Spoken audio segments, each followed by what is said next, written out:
الحمد لله العزيز القهار والصلاة والسلام على النبي المختار وعلى آله الأطهار وأصحابه الأخيار أما بعد فأعوذ بالله من الشيطان الرجيم بسم الله الرحمن الرحيم تبارك الذي بيده الملك وهو على كل شيء قدير قال في القرآن المجيد استستغفر لهم أو لا تستغفر لهم إن تستغفر لهم 70 مرة إن الله وملائكته يصلون على النبي يا أيها الذين آمنوا صلوا عليه وسلموا تسليما اللهم صل على سيدنا وأصحاب سيدنا ومولانا محمد وبارك وسلم وصل عليه الصلاة والسلام عليك يا رسول الله وعلى آلك وأصحابك يا سيدي يا حبيب الله الصلاة والسلام عليك يا نبي الله وعلى آلك وأصحابك يا شفيع المذنبين اللہ تبارک تعالی جل جلالہ وعم نوالہ وعظم شانہ واتم برہانہ کی حمد و ثنا اور حضور سرور کائنات مفخر موجودات زینت بزم کائنات غم گسار زمان سید سروران حامی بے قسام جناب محمد رسول اللہ صلی اللہ علیہ وسلم کے دربار گور میں ہدیہ درود و سلام عرض کرنے کے بعد نہایت معزز سامعین و ناظرین، اللہ رب العزت کا لاکھ لاکھ شکر ہے کہ اللہ رب العزت نے پھر سے جمعۃ المبارک کا مقدس دن نصیب فرمایا۔ میں دعا کرتا ہوں کہ اللہ رب العزت آج کے اس مقدس دن کے توسل سے ہم سب کی حاضری کو اپنی بالا میں شرف قبولیت عطا فرمائے اور مجھے حق اور سچ بیان کر کے تمامی احباب کو حق اور سچ سن کر اس پر عمل کرنے کی توفیق عطا فرمائے۔ حضرات محترم، گزشتہ جمعۃ المبارک ہمارا جو ٹاپک تھا وہ تھا اختیارات مصطفیٰ قرآن اور حدیث کی روشنی میں، نشست نمبر اول، اور آج ہماری دوسری نشست ہے اختیارات مصطفیٰ و اولیاء۔ آج دوسری نشست پر آپ ہماری معروضات سنیں گے۔ تقریباً میں نے قرآن مجید کی 6 سے 7 آیات کریمہ جو اختیارات مصطفیٰ پر پڑھنے کا شرف حاصل کیا تھا، چند اختصار کے ساتھ پڑھ کے میں انشاءاللہ تاکہ موضوع دوبارہ اس کا تسلسل چھڑ جائے۔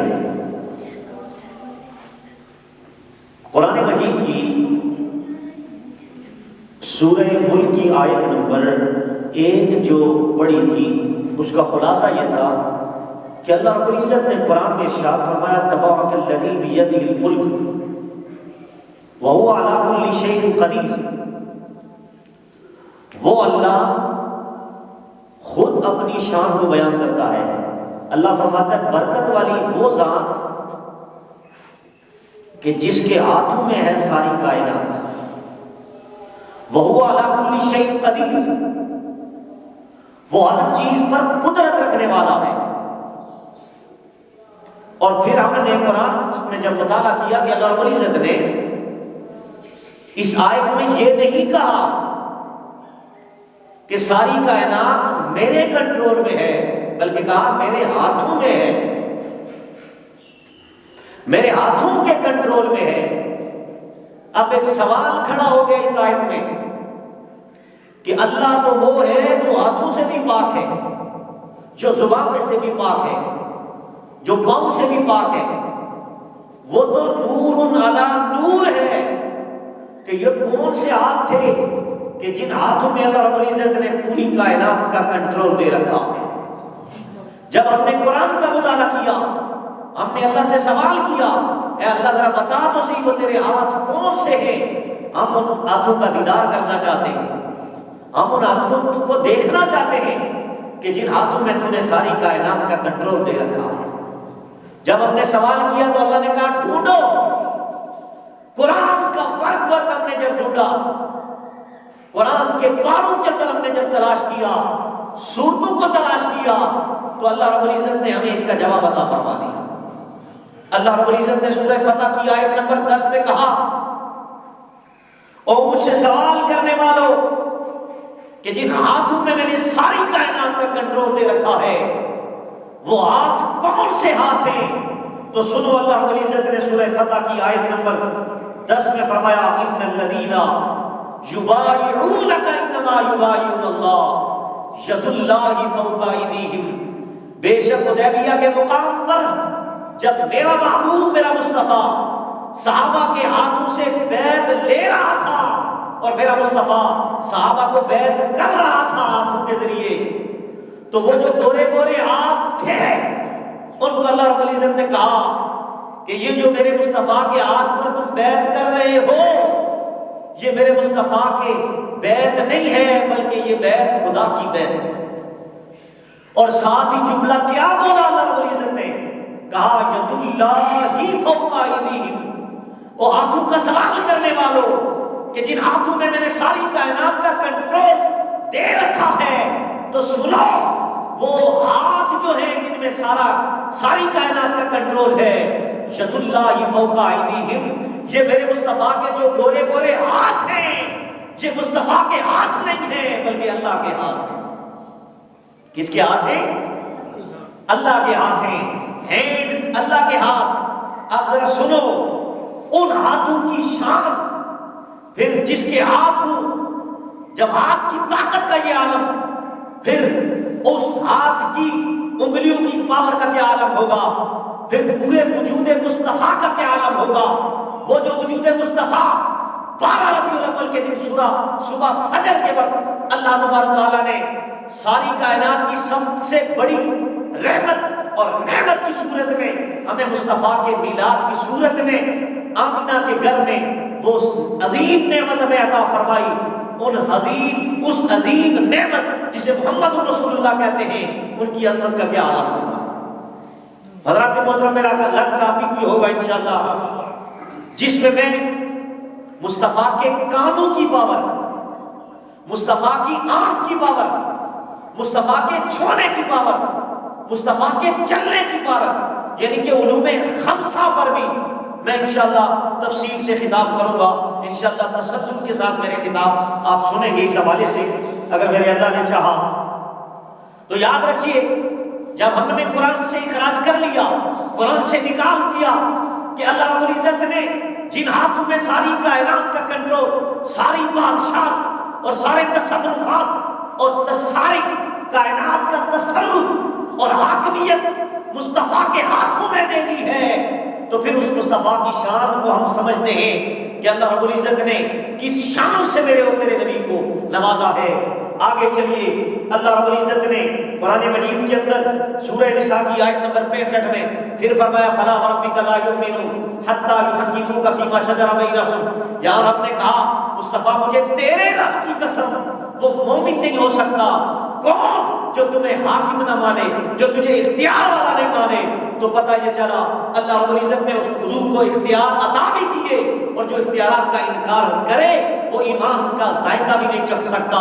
وہ نمازی تو ہو سکتا ہے، وہ غازی تو ہو سکتا ہے، وہ حاجی تو ہو سکتا، لیکن اللہ قرآن میں کہتا ہے ہماری نظر میں مومن وہ ہے جو مصطفیٰ کو حاکم مانے، مصطفیٰ کو حاکم مانے۔ اور پھر اللہ رب العزت نے مصطفیٰ کریم کو وہ شان عطا فرمائی سورہ حشر کی آیت نمبر 7 میں، پھر اللہ رب العزت اس مضمون کو دوبارہ لے آیا۔ رب کہتا ہے وَمَا آتَاكُمُ الرَّسُولُ فَخُذُوهُ، اور جو میرا رسول تمہیں دیتا ہے وہ لے لو۔ پتہ یہ چلا میرا رسول دیتا ہے، میرا رسول دیتا ہے، عطا کرنے والا ہے۔ ایک ہوتا ہے داتا، تو دینے والے کو تو داتا کہتے ہیں۔ اللہ نے قرآن میں کہا میرا مصطفیٰ تمہارا داتا ہے، تمہیں عطا کرنے والا ہے۔ وَإِنَّمَا عَلَىٰ قَاسِمٌ وَاللَّهُ يُؤْتِي، بخاری شریف کے اندر حدیث نمبر 48 ہے، میرے مصطفیٰ کریم کا فرمان، اللہ فرماتا ہے میں عطا کرنے والا ہوں اور میرا مصطفیٰ سارے خزانے تقسیم کرنے والا ہے۔ قیامت تک جس نے بھی کھانا ہے، آدم علیہ السلام سے لے کر آج تک اور آج سے لے کر قیامت تک جس کو بھی جو کچھ ملنا ہے، جو بھی نعمت ملنی ہے، وہ میرے مصطفیٰ کریم کے وسیلے سے ملنی ہے۔ سبحان اللہ۔ میرے مصطفیٰ کریم کو رب نے یہ شان عطا فرمائی، فرمایا اوتیتو علی مفاتیح خزائن الارض، ہم نے مصطفیٰ کریم کو ساری کائنات کے، زمین و آسمان کے سارے خزانوں کی کنجیاں عطا کر دی ہیں، چابیاں عطا کر دی ہیں۔ اب مجھے بتاؤ، چابی جس کے پاس ہوتی ہے وہی مالک ہوتا ہے، اور جو تالا کھول کے دیتا ہے وہی مالک ہوتا ہے، اور جو تالا توڑ کے جاتا ہے اسے چور کہتے ہیں۔ کیا کہتے ہیں؟ چور کہتے ہیں۔ اللہ کا شکر ہے جو مصطفیٰ کے وسیلے کے بغیر اللہ کی نعمتیں طلب کرے گا وہ شریعت میں چور ہوگا، اور جو مصطفیٰ کریم کے غلامی میں اور غلامی کا پٹا ڈال کر مصطفیٰ کے ذریعے سے رب کی نعمتیں وصول کرے گا وہ مصطفیٰ کا غلام ہوگا۔ حضرات محترم، آگے چلیے، میں نے قرآن مجید کی سورہ الاعراف کی آیت نمبر 157 یہ بھی پڑھی تھی، اس میں اللہ رب العزت نے حضور کو حلال اور حرام کی احکام کا جو ہے نا اختیارات عطا فرما دیے۔ قرآن میں رب کہتا ہے وَيُحِلُّ لَهُمُ الطَّيِّبَاتِ وَيُحَرِّمُ عَلَيْهِمُ الْخَبَائِثَ، یہ میرا مصطفیٰ وہ ہے جو پاک چیزیں تمہارے لیے حلال کرتا ہے، پاک چیزیں حلال کرتا ہے، وَيُحَرِّمُ عَلَيْهِمُ الْخَبَائِثَ، اور پلید ناپاک چیزیں تمہارے لیے حرام کرتا ہے۔ پتہ یہ چلا میرا مصطفیٰ وہ ہے جس کو رب نے یہ شان عطا فرمائی ہے مصطفیٰ کو کہ مصطفیٰ حرام بھی کر سکتے ہیں، حلال بھی کر سکتے ہیں۔ حلال اور حرام کی تمیز اور اس کے شریعت لاگو کرنا یہ میرے رب کا بھی کام ہے، اور اللہ رب العزت نے حضور کو بھی یہ اختیارات عطا فرمائے ہیں۔ اور آگے رب فرماتا ہے سورہ توبہ کی آیت نمبر 29 میں، رب فرماتا ہے قاتلوا الذین لا یؤمنون باللہ ولا بالیوم الآخر ولا یحرمون ما حرم اللہ ورسولہ۔ میرا رب قرآن میں کہتا ہے اور میرے مصطفیٰ کریم کا کلمہ پڑھنے والوں سنو، اللہ قرآن میں کہتا ہے اے پیارے مصطفیٰ آپ ان لوگوں سے جہاد کیجئے، جھگڑا کیجئے، لڑائی کیجئے، لا یؤمنون باللہ ولا بالیوم الآخر، جو اللہ کو نہیں مانتے، اللہ پر ایمان نہیں لاتے اور یوم آخرت پر بھی ایمان نہیں لاتے، اور تیسری اس چیز کو نہیں مانتے ولا یحرمون ما حرم اللہ ورسولہ، جو اللہ اور اس کے رسول کے حرام کیے ہوئے کو حرام نہیں سمجھتے۔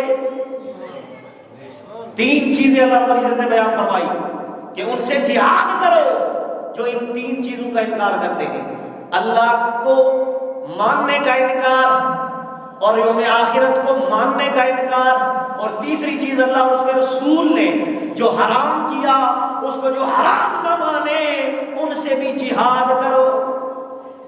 تو پتہ ہی چلا اللہ تو حرام کر سکتا ہے، ہر بندہ مانتا ہے، لیکن اصل شان والا، اصل ایمان والا وہ ہے جو مصطفیٰ کو بھی یہ شان، مصطفیٰ کی بھی یہ شان مانے کہ جس طرح اللہ حرام کر سکتا ہے اللہ نے یہ اختیار میرے نبی کو بھی عطا فرمایا کہ میرا نبی بھی حرام کر سکتا ہے، میرا نبی حرام کر سکتا ہے۔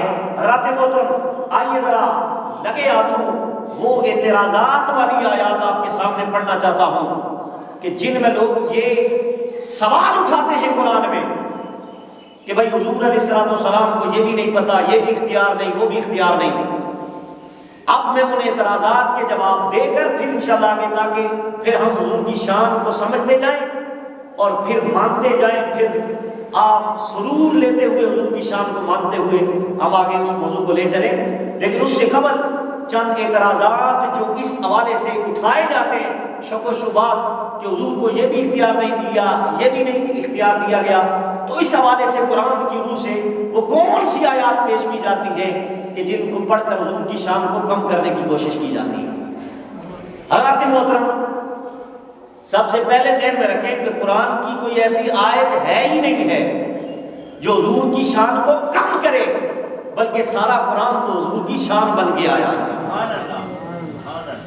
یہ قرآن اللہ کی طرف سے ایک خط تھا، خط ایک لیٹر تھا، راز و نیاز کی باتیں تھی اللہ اور مصطفیٰ کے درمیان۔ اللہ جب اتارتا تھا مصطفیٰ پر احکام جاری ہوتے تھے تو ایک لیٹر کی صورت میں اللہ نے یہ مصطفیٰ کو خط عطا فرمایا۔ ایک پیغام جاری فرمایا، اور سیدہ عائشہ فرماتی ہیں یہ پورا قرآن کان خلق القرآن، پورا قرآن تو حضور کی شان ہے، پورا قرآن حضور کی شان۔ تو اس سے کون جرأت کر سکتا ہے کہ ایسی آیتیں نکال کر بتایا جائے کہ حضور کی یہ بھی شان نہیں ہے، یہ بھی نہیں ہے؟ آئیے ذرا قرآن سے میں آپ کو بتاتا چلوں۔ یاد رکھیے جب بھی ہم قرآن کی آدھی آیت پڑھیں گے، کیا جب بھی قرآن کی آدھی آیت پڑھیں گے تو جھگڑا پڑے گا، کیا ہوگا؟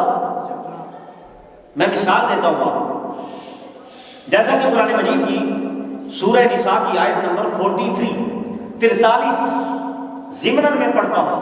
دیکھیں میں آدھی آیت پڑھوں گا تو اس سے کیا رزلٹ اخذ ہوگا، اور جب میں پوری آیت پڑھوں گا اس سے کیا رزلٹ اخذ ہوگا۔ تو جھگڑا کب پڑتا ہے؟ جب قرآن کی آدھی آیت کو پڑھا جائے۔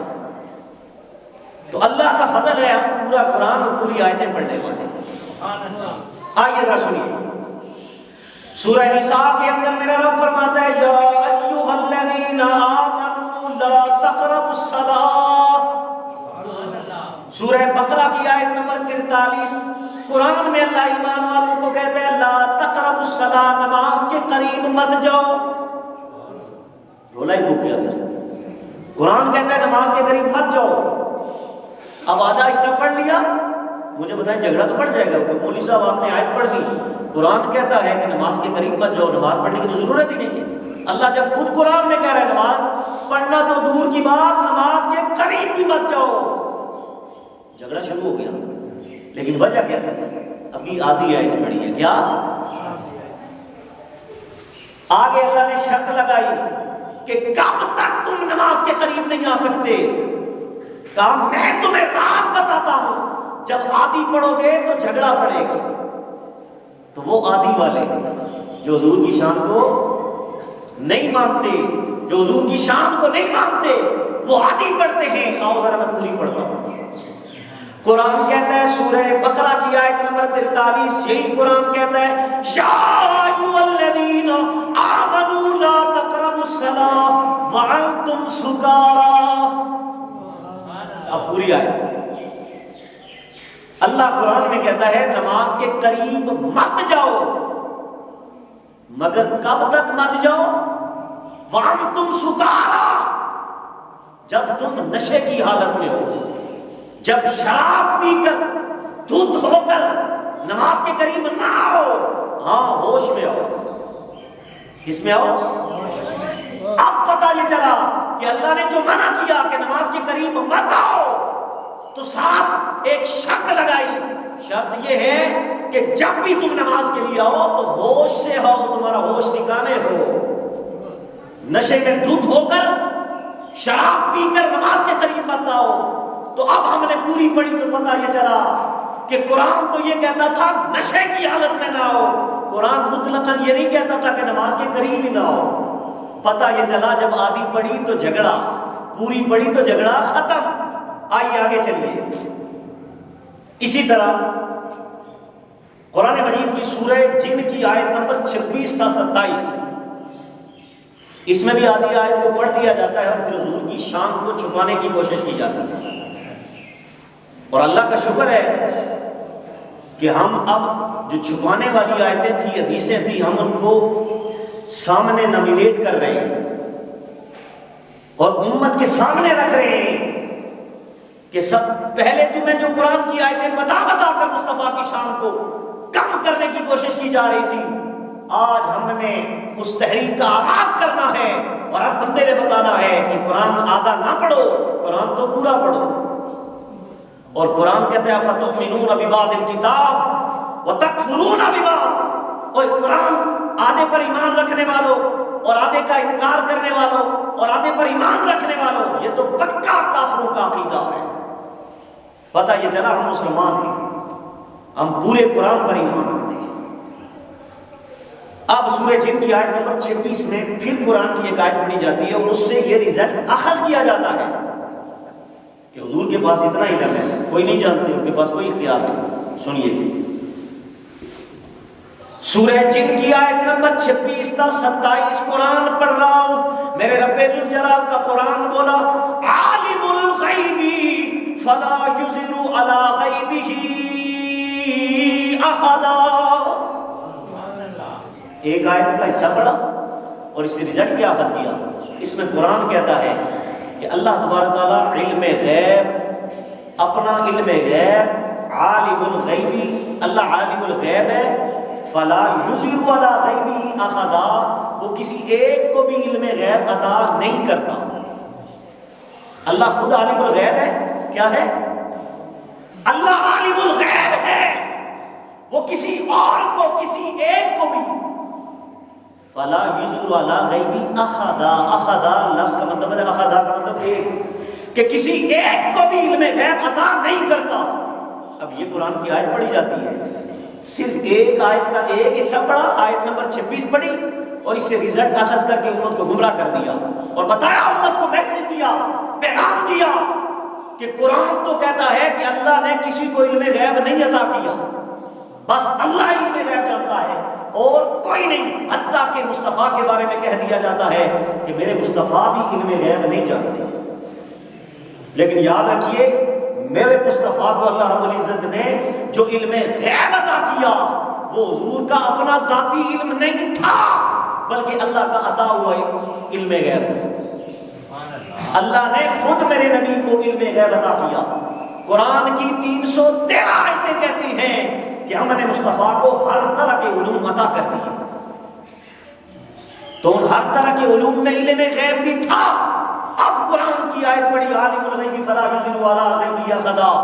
اللہ قرآن میں کہتا ہے کہ علم غیب صرف اس کا مالک میں ہوں، میرے سوا کوئی نہیں جانتا. لیکن آدھی پڑھی، اختلاف ہو گیا اور یہاں سے ریزلٹ اخذ کر دیا کہ بھائی حضور بھی نہیں جانتے، کوئی نبی بھی نہیں جانتا، معاذ اللہ کوئی ولی بھی نہیں جانتا علم غیب. لیکن یاد رکھیے، جب اگلی آیت ہم پوری پڑھیں گے تب پتہ چلے گا شان مصطفیٰ. اللہ رب العزت نے قرآن کے اسی اگلے حصے میں مصطفیٰ کی شان بیان فرمائی. میرے رب نے فرمایا عالم الغیب فلا یظہر علی غیبہ احدا الا من ارتضی من رسول. اللہ فرماتا ہے میں اپنے علم غیب کسی پر ظاہر نہیں کرتا، کسی ایک کو بھی نہیں بتاتا. ہاں الا من ارتضی من رسول، ہاں جس رسول پہ راضی ہو جاؤں اسے علم غیب عطا کر دیتا ہوں. دوسری آیت میں اللہ نے کہا، پہلی آیت میں کہا کسی کو نہیں دیتا، لیکن جب ہم نے آیت نمبر 27 جن کی پڑھی تو پتہ یہ چلا اللہ نے کہا میں نے جو علم غیب کا جو مطلقاً انکار کیا تھا وہ علم عطائی تھا، علم ذاتی تھا کہ جس کا انکار کیا تھا کہ ذاتی طور پر کوئی علم غیب نہیں جانتا. ہاں الا من ارتضی من رسول، جس رسول پہ میں راضی ہو جاتا ہوں اسے علم غیب عطا کر دیتا ہوں. اس آیت سے پتہ چلا اللہ کی عطا سے اللہ نے جس رسول کو راضی کر لیا، جس رسول پہ اللہ راضی ہو گیا اس کو علم غیب عطا فرما دیتا ہے.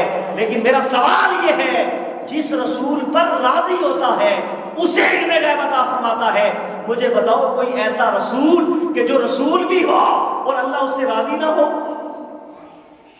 تو رسول تو ہوتا ہی وہ ہے جس سے اللہ راضی ہو. تو پتہ یہ چلا مصطفیٰ تو مصطفیٰ ہیں، اللہ نے سارے رسولوں پر اللہ راضی بھی ہے اور سب کو علم غیب عطا کیا. اور سب سے بڑھ کر جو سارے رسولوں کا رسول محمد رسول اللہ، اللہ کا حبیب محمد رسول اللہ ہے، اسے کتنا علم غیب عطا کیا. تو پتہ یہ چلا جب بھی قرآن کی آدھی آیت پڑھو گے تو جھگڑا پڑے گا. ہم نے قرآن کا جب مطالعہ کیا تو ہم نے اس تحریک کا آغاز کیا کہ ہم بتائیں گے اور ان کو سرے عام ان کو بے نقاب کریں گے کہ جو قرآن کے اندر سے تحریفات کر کے مصطفیٰ کی شان کو کم کرنے کی کوشش کرتے ہیں. تو بتاتا چلوں کہ اللہ رب العزت نے قرآن میں ایک آیت میں شان مثلیت کو بیان کیا اور ایک میں شان محبوبیت کو بیان